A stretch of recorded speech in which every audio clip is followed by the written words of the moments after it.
Of excitement because my legs aren't small right now? Yeah.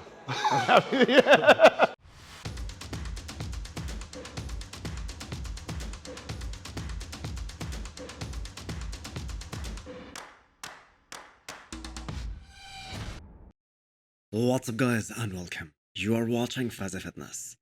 So starting today's video with the reigning classic physique Mr. Olympia Chris Bumstead, as he starts his prep for his 5th Mr. Olympia title. And the different thing about this year's prep is that he is with Hany Rambod this time. So his former coach Ian Valier, who is also his brother-in-law, he had no part in either his training or nutrition for this year. So Hany Rambod is the one who has been solely in charge of his off-season and for his Olympia prep for this year. Now, I'm gonna quote Ian Valier here. Keep in mind, Chris Bumstead won 3 Mr. Olympia titles with Ian as his coach. And Ian said, and no matter who is coaching Chris Bumstead, he will still be Mr. Olympia in this division because he is the standard of classic physique. Now, if we look back at the Olympia 2022, one of the best pictures that came out from that year was Chris Bumstead hitting the side chest backstage.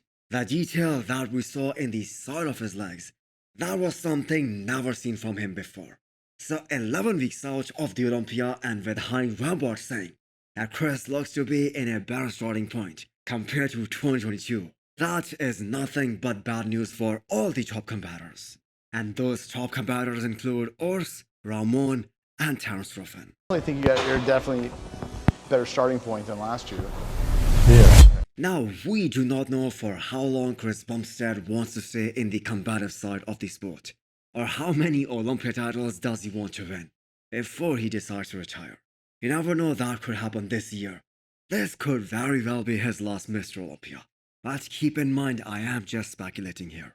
But if in fact he decides to retire after winning 5 titles, what a legacy he's gonna leave behind if he decides to walk away undefeated as a champion. I told you. No, you didn't. I did. I was like, I'm in a good spot. That means I'm in a great spot. Regan still has, for me, the best aesthetics in bodybuilding. Let's talk about Italy Pro Updates. Regan Grimes is legit looking extremely impressive on his road to his first show of 2023 season. So we all know Regan is coming back after 1.5 years. And he has a fierce competitor in front of him. That is none other than Asha. But Milos, his coach, is extremely confident that Regan, with the added muscle that he has put on over the last year, and with his all-time best conditioning, that will be good enough to be competitive against the likes of Nathan. And he thinks that will be enough to beat Nathan. So if he comes with enough muscle and slice and dice, he's going to beat Nathan's shape. I mean, I'm sorry. This is how I see it, right? Now looking at his conditioning at this point, it really seems like he is finally gonna nail his peak. And he probably is gonna be at his all-time best conditioning. Because it seems like he has already surpassed his previous looks. And we still have about 2.5 weeks to go. So does that mean Regan is gonna be a potential top 10 finisher at this year's Mr. Olympia? Well, that is yet to be seen. Now you might say that Milos is kinda biased as Regan Grimes is his athlete. But let's hear it from another guy, Mike Van, a permanent member of the Pro Chat on FOA's Real Bodybuilding podcast. This, I'm not kidding you, it's like that. Yeah. It's the stupidest thing I've ever seen on a person that size. Yeah, he's a big And it's dude like too. getting smaller because the lats are like blown like crazy now. But the waist is, it literally looks like you could do that and grab his waist. Really? He's So looking wild stupid. right now too. He said some very interesting things about Regan as well. Regan always had a super small waist. He had all the traits to be called a classic bodybuilder in the men's open. And now that he has put on more size and more muscle tissue, he is being praised by everyone. That being said, Nathan Asha is a fierce competitor. As I said a couple of days back, do not sleep on this guy. He already has 9 pro wins in his back, and he is going for his 10th one here in Italy. Now, if we put the back double bicep shot of both Regan and Nathan side by side, then Regan does edge out Nathan based on more detail, especially in his lower half at this point in time. And I do believe that Regan is definitely gonna beat Nathan in the lower half, because hamstrings have always been a weakness for Nathan. But we have to keep this in mind.